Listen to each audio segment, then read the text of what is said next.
आरोग्यम। Hello, हाय, नमस्कार। मैं हूं आपकी होस्ट और दोस्त कल्पिता और आप सभी का स्वागत है हमारे कार्यक्रम में जिसका नाम है आरोग्यम। दोस्तों, एक रिसर्च के अनुसार ऐसे कहा गया है कि हर 6 सेकंड में कोई एक व्यक्ति ब्रेन स्ट्रोक का शिकार होता है। तो इसी समस्या के बारे में आज के एपिसोड में हम चर्चा करने वाले हैं। इस पर चर्चा करने के लिए हमारे साथ हमारे स्टूडियो में मौजूद है डॉक्टर प्रियंका थिगड़े जी। तो चलिए उनका स्वागत करते हैं। वेलकम प्रियंका मैम, आपका हमारे आरोग्यम के मंच पर बहुत बहुत स्वागत है। थैंक यू कल्पिता। मैम, आज के एपिसोड में हम बात करने वाले हैं ब्रेन स्ट्रोक के बारे में। ये जो आजकल की हमारी लाइफ है वो बहुत ही करियर ओरिएंटेड हो चुकी है और इसी वजह से स्ट्रेस भी हमारे जीवन का एक हिस्सा बन चुका है। एक रिसर्च के अनुसार हर 6 सेकंड में किसी एक को ब्रेन स्ट्रोक हो रहा है। तो हम आपसे जानना चाहेंगे कि ब्रेन स्ट्रोक आखिर होता क्या है। यू आर राइट कल्पिता। अगर हम देखेंगे तो पेशेंट जो होता है वो बहुत बार बेड रिडन रहता है। हाथ पाँव की ताकत चली जाती है जी, बोलने में डिफिकल्टीज आती है या फिर स्लर स्पीच हो जाता है। किसी किसी को विजन में प्रॉब्लम आती है, विजन लॉस, ब्लर विजन, ऐसे कंप्लेंट्स होते हैं। तो ये all together it is term as acute ischaemic cerebrovascular syndrome. इसके अगर हम कॉजेस के हिसाब से टाइप्स देखें तो देयर आर 2 टाइप्स। कि एक जो होता है अगर ब्लड क्लॉट की वजह से आगे ब्लड सप्लाई ब्रेन को कम हो रहा है तो उसकी वजह से जो एक स्पेसिफिक एरिया होता है टिश्यूज का, ब्रेन टिश्यूज का, उसमें सेल डेथ हो जाती है। जो न्यूरॉन्स होते हैं उनकी डेथ हो जाती है, तो उस एरिया को बोलते हैं हम इन्फार्क्ट। तो वो जो ब्रेन का एरिया है वो जो भी बॉडी का फंक्शन कवर करता है, कंट्रोल करता है, उसमें फिर डिफिकल्टीज आ जाती है। अगर कोई हाथ पे कंट्रोल कर रहा है, अपनी पकड़ पे कंट्रोल कर रहा है, तो उसमें डिफिकल्टीज आ जाती है। इसमें बहुत बार ऐसा हो जाता है हेमीप्लेजिया, जैसे आधी साइड जो होती है वो राइट, जैसे राइट हैंड और राइट लेग, इनकी ताकत चली जाना या फिर दोनों पैरों की ताकत चली जाना। कभी कभी ऑल 4 लिम्स, अगर मैसिव इम्पैक्ट होगा तो all 4 limbs can be involve. तो फिर हम अपनी डे टू डे लाइफ की जो फंक्शंस है उसमें पेशेंट को दिक्कत आ जाती है। दूसरा जो टाइप होता है वो है हीमोरेजिक इन्फार्क्ट। अगर अंदर ब्रेन के अंदर कोई ब्लड वेसल्स है वो रप्चर हो गई है तो वहां पे उसकी वजह से आगे जाके ब्लड सप्लाई नहीं होता है ब्रेन को।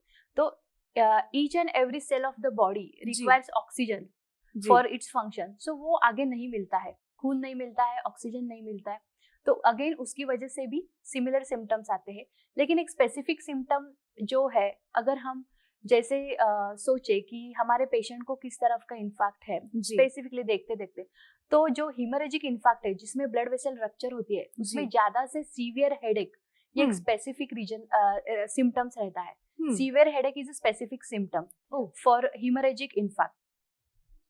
There is one more thing जिसे बोलते हैं मिनी स्ट्रोक या फिर ट्रांस इश्चेमिक अटैक। जी, इसके जो सिम्टम होते हैं वो आते ही है और तुरंत चले जाते हैं। तो दे लास्ट फॉर फ्यू सेकंड। जैसे एकदम से हाथ पैर की ताकत चली जाना, एकदम से पाँव में ताकत चली जाके पेशेंट गिर जाता है। अगर हम इसे अर्ली डायग्नोसिस नहीं हुआ, इग्नोर किया, तो पेशेंट में वो जो बीमारी है वो बढ़ सकती है। जी मैम, जैसे आपने अर्ली डायग्नोसिस की बात की, मैं आपसे यही पूछने वाली थी कि जैसे हार्ट अटैक हमें एकदम अचानक से हो जाता है, उसके सिम्टम्स पहचानने का हमें मौका ही नहीं मिलता, तो क्या ब्रेन स्ट्रोक भी उसी तरह से अचानक हो जाता है या फिर उसके कोई सिम्टम्स है जिन पर हम ध्यान दे सकते हैं? यस, नेम इटसेल्फ सजेस्ट की स्ट्रोक। सो वो हार्ट अटैक की जैसे ही होता है जी। लेकिन क्या है कि सिम्टम जैसे एकदम से हाथ पैर की ताकत चली जाना, कभी कभी माउथ एंगल डेविएशन होता है, पेशेंट को अचानक से पानी बाहर आने लगता है, बोलने में एकदम से दिक्कत आती है, जो heaviness of tongue, Slur speech, vision, आंखों में जो आईलिड्स होती है वो ड्रॉप हो जाना, आंखों का थोड़ा सा शेप चेंज हो जाना, पैरों में एकदम से मूंगी आना, नमनेस आना, एकदम से ताकत जाना, ये कुछ अर्ली सिम्टम्स है। अगेन उसके बाद जैसे कि इश्चेमिक जो है उसमें रहता है कंफ्यूजन, पेशेंट को समझ में नहीं आता कि हम क्या बोल रहे हैं। ओके, सो और जो हीमोरेजिक है उसमें कॉन्शियसनेस जाता है, पेशेंट अनकॉन्शियस होने जल्दी हो जाता है और it may land to the coma if not get any medical attention as early as possible. तो आपने ये जो सिम्टम्स बताया उनका ड्यूरेशन कितना रहता है? क्या ये बहुत बार होते ही रहता है या फिर आके फ्रिक्शन में चला जाता है? जैसे टीआई का हमने बात किया जी, तो it is a single episode, there might be 2-3 episodes of TIA also. लेकिन ये जो पैरालिसिस के या फिर हम बोलते हैं कि ब्रेन स्ट्रोक के सिम्टम है, ये ग्रेजुअली बढ़ते ही जाते हैं, तो ऐसा कोई ड्यूरेशन उसका नहीं है जी। पेशेंट में गेट लॉक इन आवर, एक दिन लग सकता है, ऐसा कुछ स्पेसिफिक ये नहीं है। जी मैम, भारत में मौत का दूसरा सबसे बड़ा कारण होता है ब्रेन स्ट्रोक। तो मैं आपसे जानना चाहूंगी कि ऐसी डेंजरस सिचुएशन के क्या कारण हो सकते हैं? यस कल्पिता, यू आर राइट। इसके जो बेसिक रीजन है, we can divide it in two types, risk factor और नॉन रिस्क फैक्टर। स्पेसिफिकली इसमें जो है वो है अनकंट्रोल हाइपरटेंशन, अनकंट्रोल डायबिटीज, आजकल स्मोकिंग, अल्कोहल, ड्रग, इन सब का यूज बहुत ज्यादा हो रहा है जी। उसके बाद आता है obesity, lack of exercise, hyperlipidaemia, cholesterol, triglycerides, इनका शरीर में जो प्रमाण है वो ज्यादा रहने से क्लॉटिंग टेंडेंसी जो है वो बढ़ जाती है।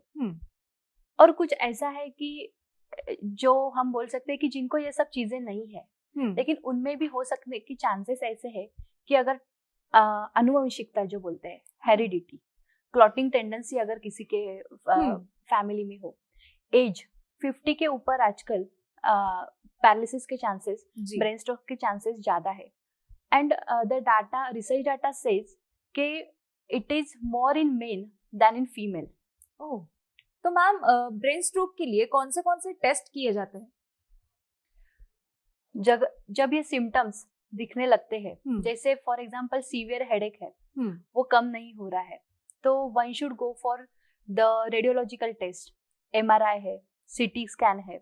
इसमें से हमको पता चलता है कि इन्फेक्ट है, कहीं पे रप्चर है, क्लॉट है जी। देन जैसे है कि कोलेस्ट्रॉल, तो लिपिड प्रोफाइल टेस्ट है, हम HbA1c कर सकते हैं जो 120 डेज का टोटल ग्लाइसेमिक कंट्रोल पेशेंट का बताते हैं, तो हमको पता चलता है कि डायबिटीज कितने कंट्रोल में है। देन एक्सरे है, और एक होता है कि MR angio, so magnetic resonance angiography, कि जिसमें समझ में आता है कि क्लॉट है क्या कहीं पे। सो ये सब चीजें हैं जो डायग्नोसिस में हेल्प करने वाली है। मैम, जैसे कि बहुत सारे डिजीजेस की एक उम्र होती है, एक स्पेसिफिक उम्र के बाद ही वो समस्याएं आने लगती है, तो क्या ब्रेन स्ट्रोक के लिए भी कोई स्पेसिफिक उम्र होती है? एज आई सेड अर्लियर कि 50 प्लस में ये चांसेस ज्यादा है, लेकिन हम अभी लाइफस्टाइल जो देख रहे हैं, स्ट्रेस फैक्टर जो है यंगस्टर्स में, वर्किंग क्लास में हमारे, तो उस हिसाब से हर किसी को, यानी almost more are people are affected with diabetes and hypertension जी। तो uncontrol hypertension is one of the reason for the stroke. So we can say कि ये 30s में भी होने के चांसेस है, अगर आपने प्रॉपर लाइफस्टाइल जो है वो हेल्दी लाइफस्टाइल अगर आप फॉलो नहीं कर रहे हो, स्ट्रेस ज्यादा है, उसमें कुछ अनकंट्रोल डिसीजेस है जिसपे आप ध्यान नहीं दे रहे हो, तो you may be prone for brain stroke जी। मैम, आयुर्वेदा में ब्रेन स्ट्रोक का वर्णन किस प्रकार किया गया है? Yes, Ayurveda has already mention it as a पक्षाघात। पक्ष मीन्स आर्म जी। सो पक्षाघात, जिसमें वात की वजह से घात हो जाता है, जैसे कि नमनेस है, स्ट्रेंथ नहीं है, पावर कम हो जाती है हाथ की, तो उसे पक्षाघात बोलते हैं। जैसे हमने एलोपैथी में देखा कि इश्चेमिक और हीमोरेजिक, ऐसे 2 टाइप्स है, वैसे ही आयुर्वेदा में है मार्गावरोधज और धातुक्षयजन्य। तो ये भी 2 टाइप्स है। आयुर्वेदा में जो है कि वात बढ़ाने वाले एग्रीवेटिंग फैक्टर्स, अगर हम ऐसे चीजें कुछ करते हैं जी, तो उसकी वजह से वात बढ़ता है और उसकी वजह से पक्षाघात जो है वो आता है जी। तो मैम, जैसे आपने अभी बात की कि वातजन्य चीजें जब ज्यादा होती है, तो वात, पित्त और कफ, ये जो 3 प्रकृतियां हैं, क्या उस पर भी ब्रेन स्ट्रोक डिपेंड होता है? हम कह सकते हैं कि वात प्रकृति जो है, अगर वात प्रकृति वाला कभी भी सिंगल प्रकृति नहीं रहती है जी, देयर इज ऑलवेज एसोसिएटेड दोष जी, वात पित्त, वात कफ, ऐसा कॉम्बिनेशन हमेशा रहता है जी। तो वात प्रकृति वाले जो लोग हैं, they are more prone because the dominating दोष जो है उनमें वो वात है जी। बट इट डजंट मीन कि हर किसी वात प्रकृति वाले को ये होने ही वाला है। अगर फिर से उन्होंने अगर अच्छी लाइफस्टाइल फॉलो की है, एक्सरसाइज है, फूड इंटेक, डाइटरी हैबिट्स अच्छे है, कुछ एडिक्शंस नहीं है, वाटर इंटेक अच्छा है, तो ये सब हम अवॉइड कर सकते हैं जी। मैम, अभी आपने जो कहा कि हमारी जो बुरी आदतें हैं जैसे कि स्मोकिंग, ड्रिंकिंग, तो वो भी ब्रेन स्ट्रोक का कारण हो सकती है, तो वो किस तरह से अफेक्ट करती है? स्मोकिंग, अल्कोहलिज्म, ड्रग यूजेस, जी। इसकी वजह से जो क्लॉटिंग टेंडेंसी है पेशेंट की वो बढ़ जाती है, ऑक्सीजन कैरिंग कैपेसिटी है वो कम हो जाती है, और जैसे हमने देखा कि because lack of oxygen supply tissue का डेथ होता है, तो that is the one of the reason कि इससे ज्यादा बढ़ने के चांसेस है। अब मैं आपसे ये जानना चाहूंगी कि ब्रेन स्ट्रोक के लिए आयुर्वेदा में कौन सी ट्रीटमेंट सजेस्ट की जाती है? आयुर्वेदा में सबसे अच्छा है कि panchakarma. Before going to Ayurveda we should all know कि जो पहले 3 घंटे है जिसमें सिम्टम्स दिखते हैं, तो first 3 hours are golden period for treatment of brain stroke और पैरालिसिस। लेकिन उसमें हमको इमरजेंसी ट्रीटमेंट की जरूरी है, जिसमें हमें डायग्नोसिस होना चाहिए कि ये हीमोरेजिक है या क्लॉट है, और इस हिसाब से वो ज्यादा बढ़े ना, प्रोग्रेसिव ना हो, इसके लिए हमें इमरजेंसी मैनेजमेंट की जरूरी है। Then the role of Ayurveda comes when the patient get stable, तब हम उसका जो लॉस है, टिश्यू लॉस है या फिर पावर लॉस है, हाथ का, पैरों का, स्पीच में जो डिफिकल्टी है, उसके लिए हम उसमें काम कर सकते हैं। तो सबसे अच्छा है कि पंचकर्म। तो आयुर्वेदा में बोला है कि स्वेदनम स्नेह संयुक्तम पक्षाघाते विरेचनम। Virechan is one of the detoxifying process in Panchakarma. So पक्षाघात में विरेचन बोला है, जैसे एरंड तेल रहता है जो रेगुलर पेशेंट के खाने में रहना चाहिए। जैसे हम बाजरी का, जवार का भाकरी करते हैं, उसमें हम एरंड तेल एक स्मॉल अमाउंट में मिक्स कर सकते हैं। देन जो एसोसिएटेड डिसीजेस है, जैसे है डायबिटीज, जो अनकंट्रोल होगा तो पैरालिसिस के ट्रीटमेंट में अच्छे से फर्क नहीं आने वाला है, तो उसको कंट्रोल करने के लिए कुछ आयुर्वेदिक दवाई हम दे सकते हैं। ब्लड प्रेशर है जो हायर साइड पे है, बहुत सारे मेडिसिन एलोपैथी के चल रहे हैं लेकिन कंट्रोल में नहीं आ रहा है, तो उसमें आयुर्वेदा के पंचकर्म कुछ है, जैसे शिरोधारा है, शिरोपिचू है, शिरोबस्ती है। यहाँ पे कुछ मेडिकेटेड ऑयल से हम आप धारा छोड़ते हैं तेल की, तो इससे वो मदद होता है, एंजाइटी, स्ट्रेस जो है वो कम होती है। नॉट ओनली आफ्टर पैरालिसिस, ये ना हो इसके लिए भी हम रेगुलर बेसिस पे पंचकर्म जो है वो कर सकते हैं। It is detoxifying procedure. इसमें जो वात पित्त कफ है जो बढ़े हुए हैं, उनको हम शोधन करके शरीर से बाहर निकालते हैं। ये एक शरीर शुद्धि की प्रोसीजर है। जैसे पक्षाघात जो है वो वात की वजह से होता है, एग्रेशन ऑफ वात, तो उसको न्यूट्रलाइज करने के लिए सबसे सुंदर चिकित्सा है बस्ती चिकित्सा। आयुर्वेदा में almost 80% of the diseases can be cure with बस्ती चिकित्सा। सो उसमें रहता है कि एक काढ़े का बस्ती रहता है और तेल का बस्ती रहता है। सो हाउ इट एक्ट, कि वो तो हम बस्ती जो है वो मेडिकेटेड एनिमा है, we are working on brain, so and it is given by the anal region. तो इसका जो प्रवास रहता है वो इंटेस्टाइन से न्यूरॉन तक रहता है, स्ट्रेंथनिंग रहता है। ब्रेन का जो इन्फेक्ट हुआ है वो टिश्यू को उसके वजह से जो फंक्शन हैम्पर हुआ है उसको स्ट्रेंथनिंग देने में, उस आर्म को स्ट्रेंथनिंग देने में मदद करने वाला है।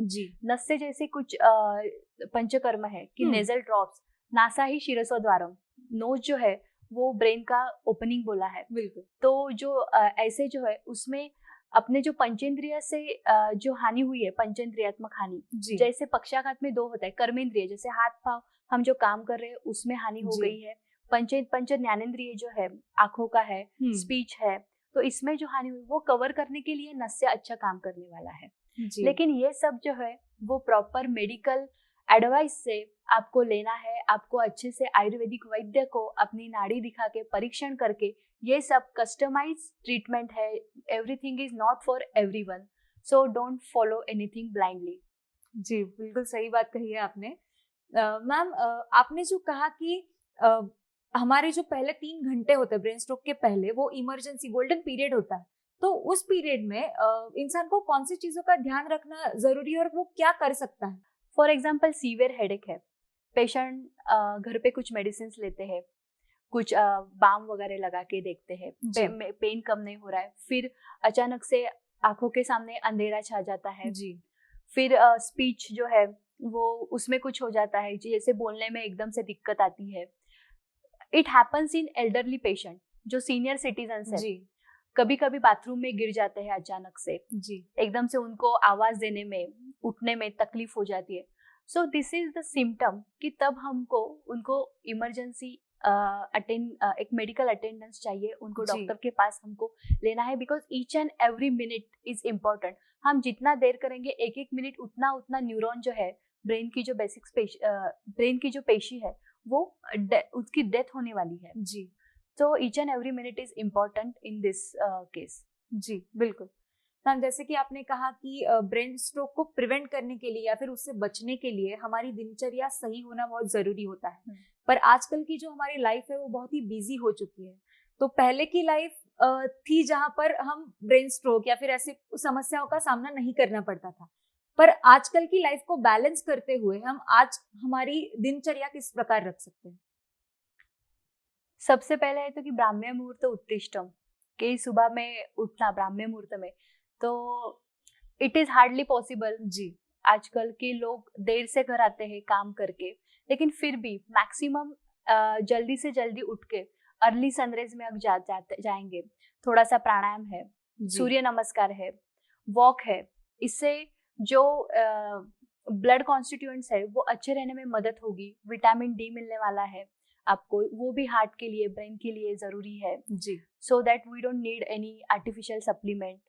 देन जैसे दिनचर्या में है कि नस्य है, गंडूश है, जैसे ऑयल जो है वो ऑयल पुलिंग जो कुछ ट्रेंड आया है वो it is in mention in Ayurveda only, कि जिससे हमारे जो टंग है यस डाइजेशन है, digestion start from your mouth, तो वो अच्छे रहने में मदद होने वाली है। कुछ अंजन है आंखों के लिए बोला है, जिससे आंखों की विजन के लिए एक हेल्दी आईज के लिए वो जरूरी है। कर्णपूरण है, ये सब चीजें जो है वो रेगुलरली हम अगर इन्वॉल्व करें हमने with the guidance of Ayurvedic vaidya, so it will be beneficial. जी मैम, हमारा खान पान भी ब्रेन स्ट्रोक की समस्या में बहुत ही ज्यादा असर करता है। तो ब्रेन स्ट्रोक को प्रिवेंट करने के लिए हमें हमारा खान पान किस तरह से रखना चाहिए? आयुर्वेदा में पथ्य और अपथ्य ये बोला है, जिससे हम we can prevent from many diseases. तो वो अगर हम फॉलो करते हैं, जैसे नींद का है, जैसे दीवास्वाप, दोपहर को सोना, ये हेल्थ के लिए अच्छा नहीं है। सिमिलरली रात्रौ जागरण, रात्रि को ज्यादा जागरण, जी, ये भी अच्छा नहीं है। खाने में हम बता सकते हैं कि जैसे ड्राई चीजें खाना, जिसमें ऑयल या घी की कोई भी अंश उसका नहीं है। जी। फिर एरेटेड ड्रिंक्स, ठंडी चीजें, एकदम से फ्रिज में निकाल के पीने वाला पानी, ये सब जो है वो वात बढ़ाने वाला है। उसके साथ जो रहता है फर्मेंटेड फूड, जी, इट इज ऑल्सो वात को बढ़ाने में मदद करता है। और रहता है कि bakery products, they are very much dry, जी, सो वो भी वात बढ़ाता है। उसके साथ आता है कि जैसे चना है, तूर दाल है, दही जो है, दही भी योग्य मात्रा में योग्य वक्त पर खाना जरूरी है। तो ये सब चीजें जो है वो वात बढ़ाने वाली है, और इससे हम we are more prone for all this vatavyadhi. जी मैम, ये तो आपने बताया कि हमें क्या नहीं खाना है और क्या चीजें नहीं करनी है। तो मैं आपसे अब ये पूछना चाहूंगी, ऐसी कौन से पदार्थ है जो हम हमारे आहार में ले सकते हैं? ओके, जैसे हमने देखा कि वृक्ष, शीत, इससे वात बढ़ता है। जी, तो हमको चाहिए कि कुछ अग्नि दीपन करे, बॉडी में हीट जनरेट करे। तो उसमें रहता है कुलत जो बोलते हैं, हुलगे मराठी में बोलते हैं। फिर दाड़िम, द्राक्षा, ओनियन, लहसुन, दाल में मूंग दाल, ये सब हमारे खाने में आना चाहिए। अपार्ट फ्रॉम दैट, जैसे हमने दिनचर्या का बात की थी, तो उसमें नित्य अभ्यंग बोला है कि रेगुलरली वार्म ऑयल से आपको अभ्यंग करना है फुल बॉडी को। इससे वात कंट्रोल रहने में मदद होने वाली है, not only for paralytic patient, लेकिन it will help for the good blood circulation, nerve conduction अच्छा होता है। Paralysis is not only the vatavyadhi, लेकिन किसी को जैसे टिंगलिंग सेंसेशन है, मूंगी आता है, पैरों में क्रैम्प्स आते हैं, उनके लिए भी ये नित्य अभ्यंग अच्छा है। और एकदम से एसी रूम में नहीं बैठना, एकदम से फैन के नीचे नहीं बैठना है, एकदम से ठंडे पानी में स्विमिंग के लिए अवॉइड करना, ठंडे सीजन में ठंडा पानी में स्विमिंग करना अवॉइड करना, इससे हम वात से बच सकते हैं। और जो बोलते हैं कि समधातु जो है हमारे, समदोषा समधातु, जिसे स्वस्थ बोला है कि जो सब बैलेंस है, तो उस व्यक्ति को हम स्वस्थ बोलते हैं। तो we will trying to be a स्वस्थ पर्सन कि जिससे आगे जाके ये सब ना हो। जी बिल्कुल मैम, जैसे आपने कहा कि हमें वार्म चीजें ज्यादा खाने की जरूरत है, पर कई लोगों की प्रकृति ही उष्ण होती है, तो क्या वो भी यही सेम डाइट फॉलो कर सकते हैं? मात्रा इज इम्पोर्टेंट जी। Ati matra is not advisable in Ayurveda. जी। सो सब कुछ जो है वो इन लिमिट रहना चाहिए। दैट्स व्हाई आई सेड कि आपको अपना प्रकृति एक बार समझ में आ जाए, डूज एंड डोंट आपको समझ में आ जाए, जी। तो आप ये बहुत सारे डिसीजेज जो है वो अवॉइड कर सकते हैं। मैम, ब्रेन स्ट्रोक की एक बहुत ही बड़ी वजह होती है हमारा स्ट्रेस। यस। तो उस स्ट्रेस को कम करने के लिए हम प्राणायाम, योग, इन सब का भी इस्तेमाल कर सकते हैं? बिल्कुल, प्राणायाम, योग, इससे जो है वो मानस व्याधि को हम दूर कर सकते हैं। जी। Stress is again included in manas vyadhi, लेकिन it has a impact on your physiological things. जी। सो इसके लिए हम, जैसे मैंने बोला था कि शिरोधारा है, शिरो अभ्यंग है, पादाभ्यंग है, पैरों को जो है, पैरों के तलवे को कास्यवटी से पैरों को मसाज करना जी घी से, ये भी एक अच्छा माना गया है, जिसमें स्ट्रेस रिलीज होता है। आंखों पे जो स्ट्रेस रहता है बिकॉज ऑफ स्क्रीन टाइम, जी, तो वो भी कम होने में मदद होती है। और अभ्यंग जो है वो स्ट्रेंथनिंग देता है अपने मसल्स को, रिलैक्सेशन होता है, तो वो भी सब स्ट्रेस कम करने के लिए मदद करता है। जी मैम, बहुत ही अच्छी जानकारी दी आपने। मैं चाहूंगी कि जाते जाते आप हमारे दर्शकों को कुछ टिप्स दें। पैरालिसिस या ब्रेन स्ट्रोक के पेशेंट के लिए सबसे जरूरी है कि do not avoid any symptom. जो गोल्डन पीरियड है उसमें प्रॉपर अगर मेडिकल हेल्प मिलती है तो we can save our patient from the more loss. उसके बाद है जैसे कि जो डूज एंड डोंट है कि दिन में सोना, रात में जागरण, ठंडा पानी पीना, ठंडे पानी में ज़्यादा जाना, जैसे बारिश में हम भीगते हैं वैसा, ये सब अवॉइड करना है। रेगुलर वार्म ऑयल से अभ्यंग करना है। उसके बाद गर्म पानी जो है वो डाइट में चाहिए। आप हेल्दी फ्रेश फूड खाइए। बेकरी फूड, जंक फूड ये हम अवॉइड करें तो हम एक स्वस्थ व्यक्ति बन के रह सकते हैं, और ये सारी जो डिसीजेस है उनको हम फ्यूचर में होने से अवॉइड कर सकते हैं। जी बिल्कुल ma'am, thank you so much. आपने बहुत ही अच्छी जानकारी दी। आप अपना कीमती समय निकाल कर हमारे स्टूडियो में आई, इसके लिए आपका बहुत बहुत शुक्रिया। थैंक यू कल्पिता। दोस्तों, अब अपनी होस्ट और दोस्त कल्पिता को इजाजत दीजिए। फिर मुलाकात होगी आरोग्यम के अगले एपिसोड में। तब तक अपना ख्याल रखिए।